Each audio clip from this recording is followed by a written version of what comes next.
ભારત માતાના પનોતા સપૂત લોક હૃદય સમ્રાટ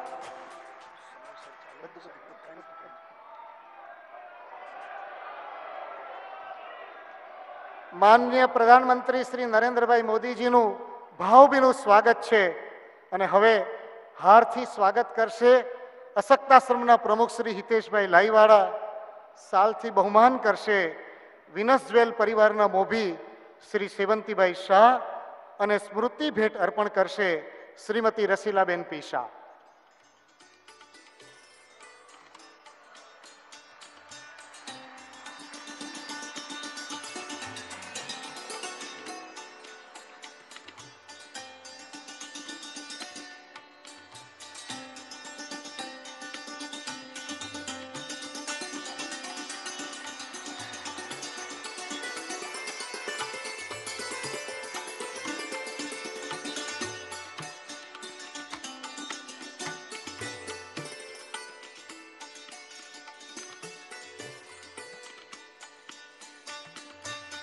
ગરવી ગુજરાતના માનનીય મુખ્યમંત્રી શ્રી વિજયભાઈ રૂપાણીનું સ્વાગત કરશે શ્રી હિતેશભાઈ લાઈવાળા,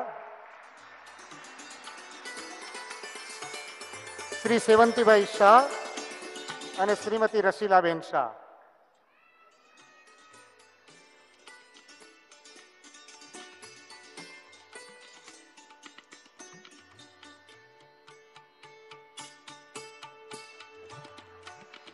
માનનીય આરોગ્ય મંત્રી શ્રી કિશોરભાઈ કાનાણીનું સ્વાગત કરશે શ્રી હિતેશભાઈ લાઈવાળા.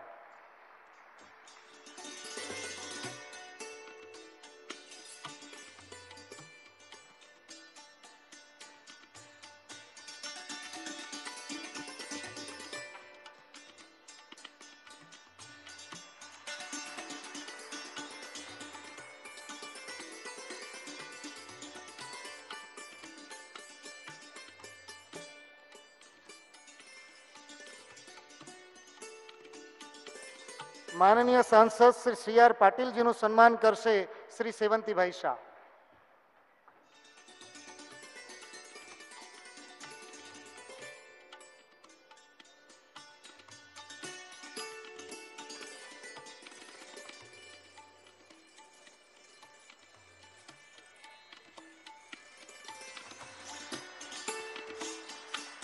માનનીય સાંસદ શ્રી દર્શનાબેન જરદોશનું સન્માન કરશે શ્રીમતી રસીલાબેન શાહ.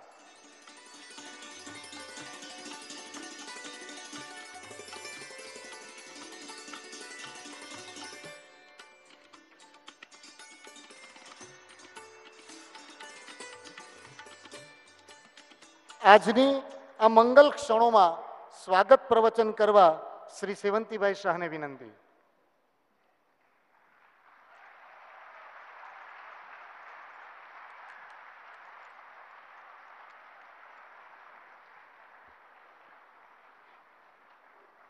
દેશની સર્વાંગી તંદુરસ્તી માટે સતત કાર્યશીલ ઉર્જા પુરુષ પરમ આદરણીય પ્રધાનમંત્રી શ્રી નરેન્દ્રભાઈ મોદીજી, ગરવી ગુજરાતના વિકાસના કર્ણધાર માનનીય મુખ્યમંત્રી શ્રી વિજયભાઈ રૂપાણીજી, માનનીય આરોગ્ય મંત્રી શ્રી કિશોરભાઈ કાનાણીજી, માનનીય સાંસદ શ્રી આર પાટીલજી, માનનીય સાંસદ શ્રીમતી દર્શનાબેન જરદોશજી, આમંત્રિત વડીલો, ભાઈઓ, બહેનો અને અધિકારીગણ, દર્દીઓ માટે દેવદૂત સમાન ડૉક્ટરશ્રીઓ અને મીડિયાના મિત્રો, આજે અત્યંત આનંદનો દિવસ છે.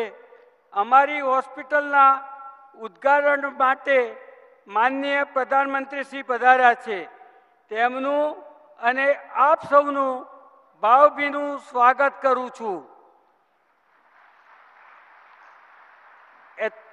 એથિકલ મેડિકલ પ્રેક્ટિસના ધ્યેય સાથે શરૂ થયેલી આ હોસ્પિટલના ઉદ્ઘાટન માટે માનનીય શ્રી નરેન્દ્રભાઈ મોદીજીથી વધારે શ્રેષ્ઠ કોણ હોઈ શકે?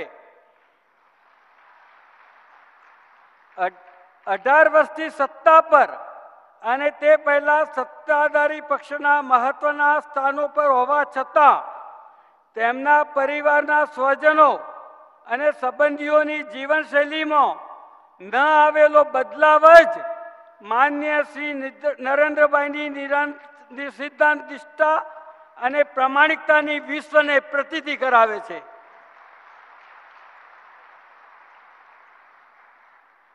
ભારત સરકાર દ્વારા દેશના નાનામાં નાના વ્યક્તિને ઉત્તમ આરોગ્ય સેવા માટે શરૂ કરાયેલી આયુષ્યમાન ભારત યોજના દ્વારા દેશના કરોડો લોકોને લાભ મળશે તે પ્રશંસનીય છે.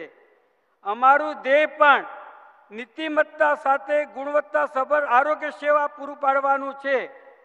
કોઈ પણ દર્દીને જરૂર કરતાં વધુ સમય હોસ્પિટલમાં રહેવું ન પડે, બિનજરૂરી કંઈ પણ ખર્ચ ન થાય અને સંતોષકારક સેવા મળે તે માટે અમે કટિબદ્ધ છીએ. આ માટે ડૉક્ટર સહિત સૌ કોઈનો હોસ્પિટલમાં સુંદર સહકાર મળી રહ્યો છે અને વધુને વધુ નિષ્ણાત ડૉક્ટરો અમારી સાથે જોડાતા થાય છે. ટ્રસ્ટના પ્રમુખશ્રી તથા ટ્રસ્ટીગણ દ્વારા સુંદર પ્રોત્સાહન સાથે સહકાર મળી રહ્યો છે. ભારત સરકાર, ગુજરાત સરકાર, સુરત મહાનગરપાલિકા તથા સૌ કોઈના સહકારથી આટલેથી જ ન અટકતા હોસ્પિટલમાં સારી એવી પ્રગતિ કરીને આપણે સંતોષ થાય એવી પ્રતીતિ કરાવશું.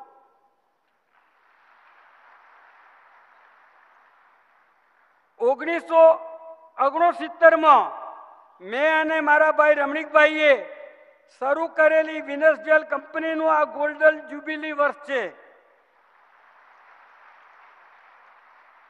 અને આ વર્ષમાં વિનસ જેલ પરિવાર દ્વારા આ હોસ્પિટલ સમાજને સમર્પિત થઈ રહી છે તેનો આનંદ છે. હોસ્પિટલમાં અમારા પરિવારમાંથી સૌથી વધુ સક્રિય દંપતી હિતેશ અને ક્રિનાની આજે મેરેજ એનિવર્સરી છે. એ સોનામાં સુગંધ જેવું છે. મારા પરિવારની ત્રીજી પેઢીએ વહેલી સવારથી મોડી રાત સુધી કાર્યરત રહીને તથા વિનસ જેલ પરિવારના સૌ સભ્યોએ કરેલ સુંદર કાર્યથી હું ગદગદિત છું. અત્યંત વ્યસ્તતા વચ્ચે સમય ફાળવીને પધારેલા માનનીય પ્રધાનમંત્રી શ્રીજીનો હૃદયપૂર્વક ઋણ સ્વીકાર કરું છું. માન્ય મુખ્યમંત્રી શ્રી તથા મહાનુભાવોએ અહીં પધારી પ્રસંગને શોભાયો તે બદલ હૃદયપૂર્વક આભારી છું. માન્ય મ્યુનિસિપલ કમિશનર શ્રી, માન્ય કલેક્ટર શ્રી, માન્ય પોલીસ કમિશનર શ્રી તથા તેમના સાથીઓએ આપેલા સુંદર સહકાર બદલ તેમજ મીડિયા સહિત આપ સૌ આમંત્રિત અતિથિઓનો અંતઃકરણપૂર્વક આભાર માનું છું. જય હિન્દ, જય જય ગરવી ગુજરાત.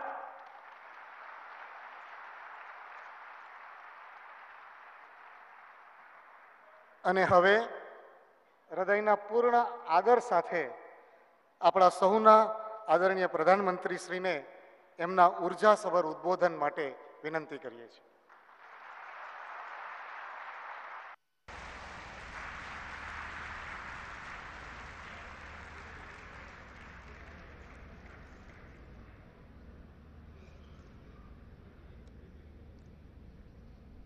ગુજરાતના લોકપ્રિય મુખ્યમંત્રી ભાઈ શ્રી વિજયભાઈ, મંત્રીમંડળના એમના સાથી ભાઈ કિશોરભાઈ, સંસદના મારા સાથી સી આર પાટીલ, જરદોશબેન, મંચ પર ઉપસ્થિત સર્વે મહાનુભાવો, સેવંતીભાઈનું પરિવારજનો, અને મારે માટે સૌભાગ્ય છે કે ખૂબ ટૂંકા સમયમાં મને ગુજરાતમાં 2 આધુનિક હોસ્પિટલ એનું ઉદ્ઘાટન કરવાનું સૌભાગ્ય મળ્યું. અમદાવાદમાં વીએસ હોસ્પિટલ સાથે સરદાર વલ્લભભાઈ પટેલના નામ સાથે એક અત્યંત આધુનિક હોસ્પિટલનું નિર્માણ થયું છે અને જ્યારથી અમારા સેવંતીભાઈ આ કારોબાર સંભાળ્યો અને સેવંતીભાઈનું એવું છે કે એ 40 પર જ ન પડે.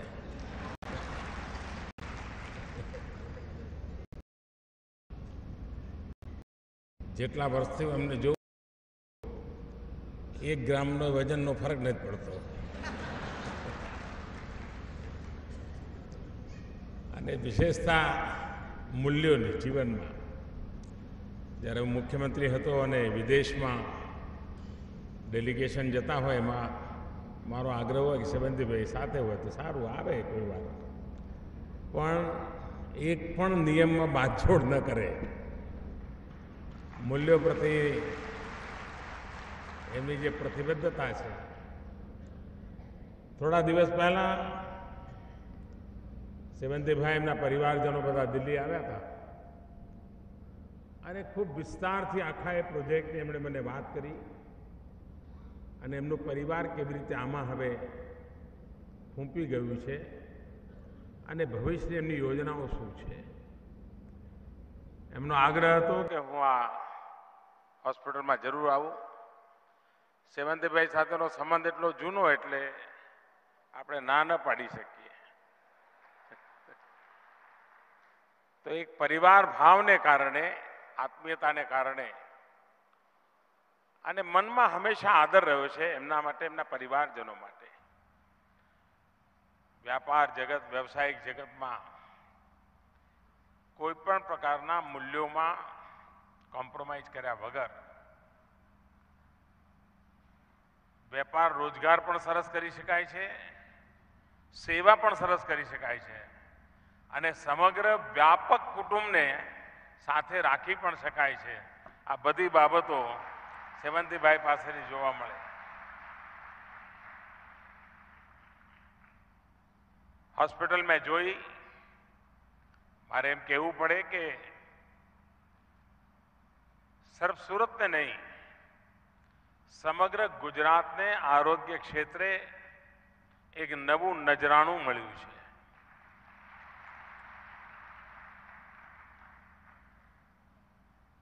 અત્યાર સુધી એમણે પથરા ચમકાવ્યા, ડાયમંડ બનાવ્યા અને હવે એમનું મન નર સેવા, નારાયણ સેવા. અને આપણે ત્યાં મંત્ર છે, સર્વે ભવંતુ સુખિનઃ સર્વે સંતુ નિરામયા સર્વે ભદ્રાણી પશ્યંતુ મા કચ્ચિત દુર્ભાગ ભવેત. એ ભાવ સાથે એમણે આ એક નવી શરૂઆત કરી છે. મારા તરફથી એમને અનેક અનેક શુભકામનાઓ છે. એ વાત નિશ્ચિત છે કે કોઈ પણ રાષ્ટ્રની પ્રગતિમાં તેમના નાગરિકોનું જીવન, ચાહે શિક્ષણ હોય, સ્વાસ્થ્ય હોય, એમની ક્ષમતા હોય, એમનું સ્કિલ હોય, આના ઉપર નિર્ભર કરતું હોય છે. આપણો દેશ પણ સ્વસ્થ બને, આપણી આવતીકાલ સ્વસ્થ બને, એના માટેની વ્યાપક યોજનાઓ લઈને વર્તમાનમાં ભારત સરકાર કામ કરી રહી છે. જન્મથી લઈને બુઢાપા સુધી દરેક ડગલે ને પગલે સ્વાસ્થ્યની બાબતમાં ભારત સરકારનું, રાજ્ય સરકારનું ઇન્ટરવેન્શન છે. ક્યાંક ને ક્યાંક એને મદદ કરવાની કોશિશ છે. વ્યવસ્થા, સુવિધા પહોંચાડવાનો પ્રયાસ છે. પ્રસૂતા માતા ઉત્તમ બાળકના જન્મને માટે પણ એ જરૂરી છે કે માતા સ્વસ્થ હોય અને પોષક આહાર માટે 6,000 રૂપિયા આ ગર્ભવતી ગરીબ માતાને આપવાની વ્યવસ્થા આજે ખૂબ મોટું બાલ મૃત્યુ દર અને માતા મૃત્યુ દરમાં ઉપયોગી થયું છે. એટલું જ નહીં, સ્વસ્થ માતૃત્વ યોજના એના દ્વારા પણ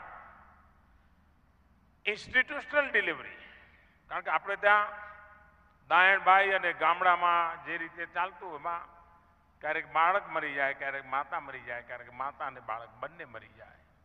પરંતુ હવે ઇન્સ્ટિટ્યુશનલ ડિલિવરીને કારણે, હોસ્પિટલ ડિલિવરીને કારણે એની સંખ્યા પણ વધતી જાય છે અને પ્રમાણમાં મૃત્યુ પામનારાઓની સંખ્યા પણ ઘટતી જાય છે. સ્વસ્થ બાળકોના જન્મ થઈ રહ્યા છે. બાળક જન્મ્યા પછીનું મોટું કામ છે ટીકાકરણ. ટીકાકરણ પહેલા પણ થતા હતા અને ટીકાકરણ અમારી સરકારમાં થાય છે કે ટીકાકરણ અમે જ શરૂ કર્યું છે.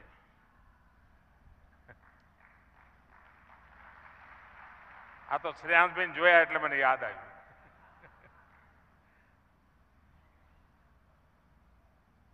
પણ પહેલા ટીકાકરણનો જે દર હતો એ બહુ જ ચિંતાજનક હતો. બજેટ વપરાય, લોકોના ટીએડીએ થાય, પરંતુ ટીકાકરણ થતું નહોતું. અમે એક ઇન્દ્રધનુષ યોજના બનાવીને એક મોટું કેમ્પેઇન ચલાવ્યું અને વધુમાં વધુ માતાઓ બહેનોને ઇન્દ્રધનુષનો લાભ મળે અને પહેલાની તુલનામાં અનેક ઘણું ટીકાકરણનું કામને વ્યાપક બનાવી દીધું છે અને જેના કારણે બાળક અને માતા એના ભવિષ્યમાં કોઈ નવી તકલીફો ના આવે, આના માટેની એક રક્ષણાત્મક વ્યવસ્થા થાય છે. જેમ હેલ્થકેરની વ્યવસ્થાની આવશ્યકતા છે એવી જ રીતે પ્રિવેન્ટિવ હેલ્થકેર પણ એટલી જ મહત્વની છે. અને પ્રિવેન્ટિવ હેલ્થકેરમાં સ્વચ્છ ભારત અભિયાન જે ચલાવ્યું છે, સેનિટેશન. મને યાદ છે જે દિવસે મેં લાલ કિલ્લા પરથી પ્રધાનમંત્રી બન્યા પછી પહેલી વાર સ્વચ્છતાની વાત કરી તો ઘણા લોકો મજાક ઉડાવી હતી. આ કેવો પ્રધાનમંત્રી છે, લાલ કિલ્લા પરથી શૌચાલય બનાવવાની વાત કરે છે. પરંતુ આજે અમે જ્યારે સરકારમાં આવ્યા ત્યારે દેશમાં 38% કવરેજ હતું, આજે 98% પહોંચી ગયું. આપ કલ્પના કરી શકો છો માતાઓ બહેનો કેટલા આશીર્વાદ આપતી હશે જેમને શૌચાલય માટે સૂરજ ઉગતા પહેલા અથવા તો સૂરજ ઢળ્યા પછી જવાબ સુધી રાહ જોવી પડતી હતી અને કેટલી તકલીફ થતી હશે. પરંતુ આ બધી ચીજો એક પછી એક હેલ્થ કેરના સેક્ટરમાં ઘણા લોકોને યોગાને મજાક ઉડાવવામાં મજા આવી, ખૂબ ટીકાઓ કરી, જાત જાતની બધી ચીજો કરી. પરંતુ આજે વેલનેસ માટે યોગાના મહાત્માને ન સિર્ફ ભારત દુનિયાએ સ્વીકાર કર્યો છે, સમગ્ર વિશ્વ. એટલે માત્ર હોસ્પિટલ અને દવાના ડોઝ, ઓપરેશનો એટલી જ વ્યવસ્થાઓ નહીં, પ્રિવેન્ટિવ દ્રષ્ટિથી પણ શું કરી શકાય એની બાબતમાં આપણે આગળ વધ્યા. હમણાં ભારતે આયુષ્માન ભારત યોજના બનાવી છે અને જે દિવસે આયુષ્માન ભારતની યોજના થઈ હતી, તમે જરા ગુજરાત સમાચાર કાઢીને જોશો, બીજા છાપાઈ જોઈ શકો, ટીવી જોઈ શકો.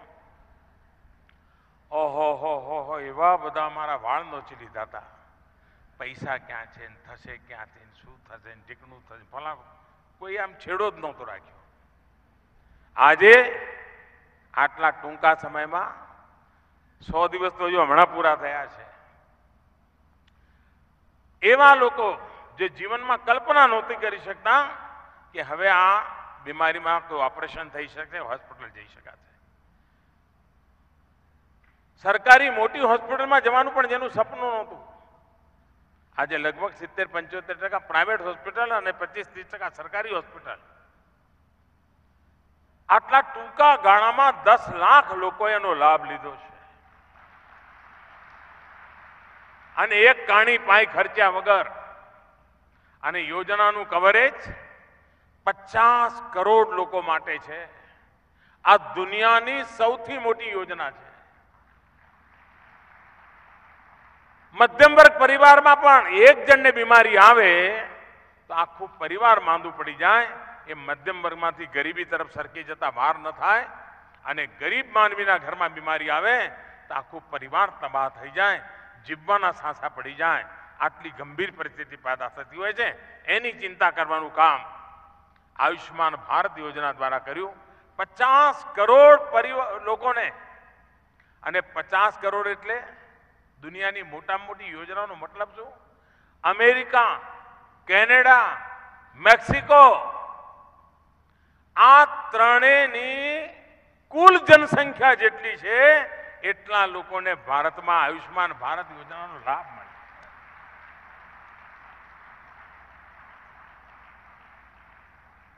આજે ડેલી દેશમાં આવા ગંભીર મુસીબતોમાં ફસેલા કુટુંબો જો 3-3, 4 વર્ષથી મૃત્યુની રાહ જોતા પડ્યા હતા, સરેરાશ રોજના 10,000 લોકો આ યોજનાનો લાભ લઈ રહ્યા છે. અને હું જોઉં છું કે આવનારા દિવસોમાં આનો લાભ વધવાનો છે. અને આનું એક મોટું પરિણામ એ થવાનું છે કે દેશમાં મોટા પાયા પર ટિયર 2, ટિયર 3 સિટી, ચાહે બારડોલી જેવા શહેરો હોય, નવસારી જેવા હોય, પારડી જેવા હોય, આવા શહેરોમાં નવા હોસ્પિટલોની શક્યતા ઊભી થવાની છે. ભારતની અંદર હેલ્થ સેક્ટરમાં પ્રાઇવેટ ઇન્વેસ્ટમેન્ટ અને પ્રાઇવેટ બિઝનેસ માટેની મોટી સંભાવના ઊભી થવાની છે. અને એના કારણે મોટા પાયા પર મેડિકલ કોલેજો, મોટા પાયા પર આપણા યુથને મેડિકલ એજ્યુકેશન માટેની વ્યવસ્થાઓ, એક નવું આખી ઇકોસિસ્ટમ ઊભી થવાની છે.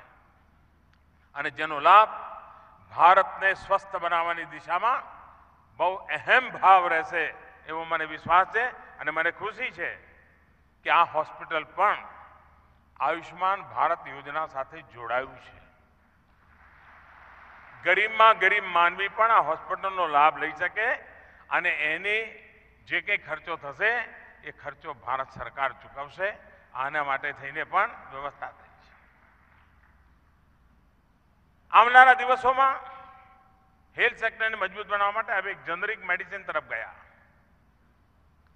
જે દવા, જે લોકો ડાયાબિટીસ, જેમના દરેક ઘરની અંદર એક વડીલ હોય, રોજ એને કંઈ કઈ દવા લાવ, ઉંમરનો પરિવાર હોય, સંયુક્ત પરિવાર હોય, આ બાપુજી મોટી ઉંમરના થયા હોય, કંઈ રોજ એક દવા લાવ. જનરિક દવાનું આખું અભિયાન ચલાવ્યું. 5,000 જનરિક સેન્ટર્સ ઉભા, બીજા વધારે કરવાનું છે.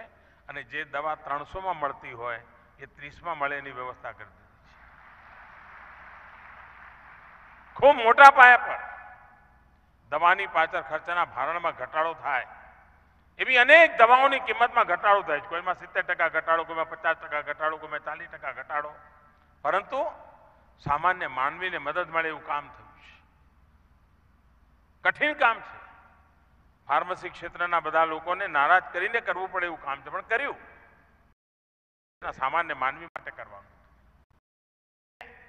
હાર્ટના ઓપરેશન હોય, સ્ટેન્ટ લગાવવાના હોય, ની ઓપરેશન હોય, 2 લાખ, 1.5 લાખ, 3 લાખ મોંઘા. આ કંપનીઓ સાથે વાત કરીને સ્થિતિ એવી બની ગઈ કે કેટલીક ચીજોની કિંમત 30% કરી નાખી, 40% કરી નાખી. ગરીબ માણસને ની ઓપરેશન કરાવવાનું હોય કે સ્ટેન્ડ મુકાવવાનો હોય એના ખર્ચામાં ઘટાડો કરી દીધો. એક પ્રકારથી સમાજ જીવનની વ્યવસ્થા માટે આરોગ્યના ક્ષેત્રે, ચાહે ઇન્ફ્રાસ્ટ્રક્ચરનું કામ હોય, ચાહે પ્રિવેન્ટિવ હેલ્થ કેરનું કામ હોય, ચાહે હ્યુમન રિસોર્સ ડેવલપમેન્ટનું કામ હોય, આપણે કામ કરતા રહ્યા છીએ. આપણે ત્યાં ગુજરાતમાં પણ હું જ્યારે મુખ્યમંત્રી હતો ત્યારે આ બધા નેતાઓ ભાષણ કરે પણ એમના વિરુદ્ધમાં કોઈ કંઈ કહે નહીં. આપણે ત્યાં ઉમરગામથી અંબાજી સુધી આદિવાસી પટ્ટામાં એકેય સાયન્સ સ્ટ્રીમની સ્કૂલ જ નહોતી. બોલો, હવે સાયન્સ સ્ટ્રીમની સ્કૂલ જે આદિવાસી પટ્ટામાં ના હોય તો મેડિકલ કોલેજમાં વિદ્યાર્થી જાય ક્યાંથી, મેડિકલનો વિદ્યાર્થી બને ક્યાંથી? અને આરક્ષણ જે થયેલું છે, અનામત મળેલી છે, એનો લાભ ના લઈ શકે. હું મુખ્યમંત્રી બન્યો પછી અહીંયા સાયન્સ સ્ટ્રીમની શાળાઓ આદિવાસી વિસ્તારમાં શરૂ કરી અને એમાંથી મેડિકલની અંદર બાળકો ભણવા લાગ્યા. અને આજે ગુજરાતની અંદર લગભગ વર્ષે એક નવી મેડિકલ કોલેજ બનાવવાની દિશામાં આપણે સફળ રહ્યા છીએ. બાળકો માટે જે સીટો હતી એમાં પણ મોટા પાયા પર વૃદ્ધિ કરી છે. મેડિકલ સીટોમાં એનો લાભ પણ ગુજરાતના બાળકોને મળ્યો છે. કહેવાનું મારું તાત્પર્ય આ છે કે સર્વાંગીણ વિકાસને માટે થઈને અમે જ્યારે કામ કરી છે ત્યારે એક મહત્વપૂર્ણ નિર્ણય ખાસ કરીને સવર્ણ સમાજની અંદર એક આક્રોશ, એક અપેક્ષા અને આરક્ષણના મુદ્દા પર ઘણી બધી રહી. બહુ જ મોટી હિંમત કરીને ભારતના સંવિધાનમાં અમે પરિવર્તન કર્યું છે અને સંવિધાન પરિવર્તન સિવાય આ વાત શક્ય નહોતી બનવાની. એ વાત અમે ડંકાની ચોટ પર કહેતા હતા, પરંતુ કેટલાક રાજકીય પક્ષો એના રાજકીય રોટલા શેકવા માટે આ વાત સ્વીકારતા નહોતા. આજે અમે સંવિધાન સંશોધન કર્યું અને સવર્ણ સમાજના ગરીબ બાળકોને 10% આરક્ષણ પાકું કરી દીધું. અને હું ગુજરાત સરકારને અભિનંદન આપું છું કે એણે સૌથી પહેલા લાગુ પણ કરી દીધું. શિક્ષણમાં, નોકરીમાં સવર્ણ સમાજના ગરીબ પરિવારોનો લાભ મળશે અને એ બાબતની પણ કાળજી રાખી કે જેમને મળે છે એમાંથી એક તસુ પર પણ ઘટાડો નહીં થાય. નવી વ્યવસ્થા ઊભી કરી અને અવસરો ન ઘટે એટલા માટે શિક્ષણની અંદર 10% સીટો વધારવાનો પણ નિર્ણય કરી લીધો, જેથી કરીને એક સ્વસ્થ વિકાસની દિશા પકડાય એવું એક મોડેલ સમાજમાં તણાવ પેદા કર્યા વગર ઊભું કરવાનું મેં કામ કર્યું.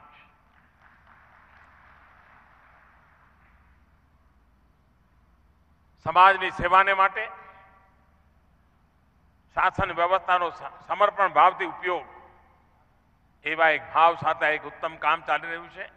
હું આજે સેવંતીભાઈને, એમના પરિવારજનોને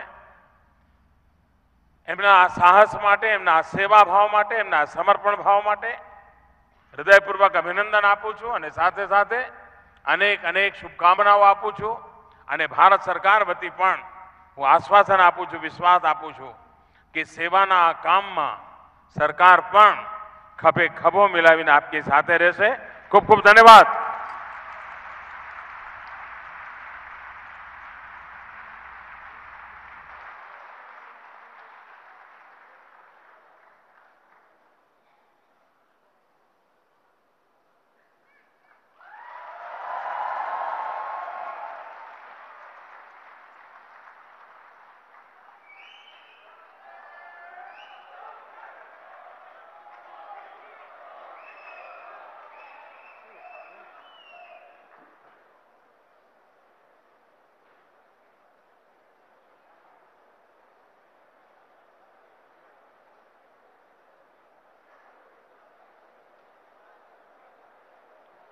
આપ સૌનો આભાર, ધન્યવાદ. હોસ્પિટલ કેમ્પસમાં આપ સૌ માટે અલ્પા